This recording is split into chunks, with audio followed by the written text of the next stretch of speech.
આપણે મીટર માં છે અમારે બસ મીટર માં ચાલુ છે હા તો રાતે આયા એટલે અમાર ચેકિંગ છે નું ખાલી કો તમે ના કાંઈ તમારું નામ શું સાહેબ? આમને સમજાવો પેલા ગોબરું પેડ કેમ તો એટલે તાર મૂકું છું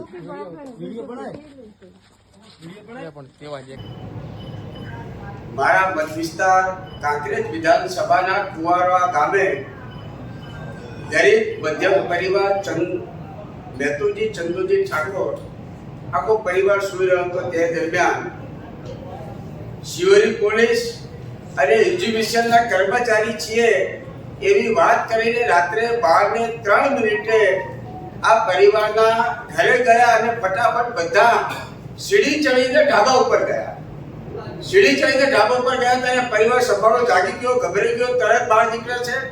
પોલીસને પૂછે છે કે સાહેબ શું મારો ગુનો છે, શેના માટે આવ્યા છો? ત્યારે પોલીસ શાંતિથી વાત કરવાની જગ્યાએ ડરાવે છે, ધમકાવે છે.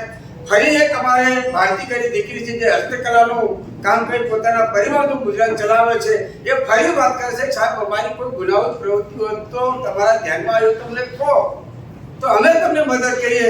એ દીકરી સાથે ગેરવર્તણૂક કરી અને વિભસ્ત વાત કરે છે ત્યારે એ દીકરી એમ કહે છે કે માન્ય સાહેબ હું તમારું સન્માન કરું છું, પરંતુ જે રીતે 12 વાગે તમે અમારા ઘરમાં આવ્યા છો તમને કોઈ બી નથી પ્રવૃત્તિ કરતા કે અમે વીજ ચોરી કરતા પણ તમને કઈ મળ્યું નથી, આનો તમે કઈ જવાબ આપો નહીં ત્યારે હું લાઈવ વિડીયો કરીશ.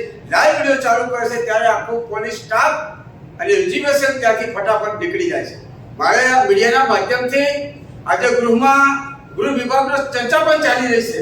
એ દરમિયાન મીડિયાના માધ્યમથી જિલ્લા પોલીસ વડા અક્ષયરાજ મકવાણાને પૂછવું છે કે શું તમારી પોલીસને બનાસકાંઠાની અંદર ચાલતી લાઈનો કન્ટેનર ભરીને દારૂ આવે છે એમાં પકડવાનો સમય નથી? મારા મત વિસ્તાર થરા અને શિરોની અંદર ખુલ્લે આમ દારૂ વેચાય છે એ તમારી જોડે માહિતી નથી? આવા નિર્દોષ ગરીબ પરિવારોને ડરાવવા ધમકાવવાનું આ કૃત્ય જે પોલીસ કરી રહી છે અને વખોડી કાઢું છું. માન્ય ડીએસપી સાહેબ સાથે ટેલિફોનિક ચર્ચા મેં કરી છે અને મેં કહ્યું છે કે સાહેબ 12 વાગે કોઈ પરિવાર સૂતો હોય અને એ પરિવારના ત્યાં જવું આવો કોઈ નિયમ છે?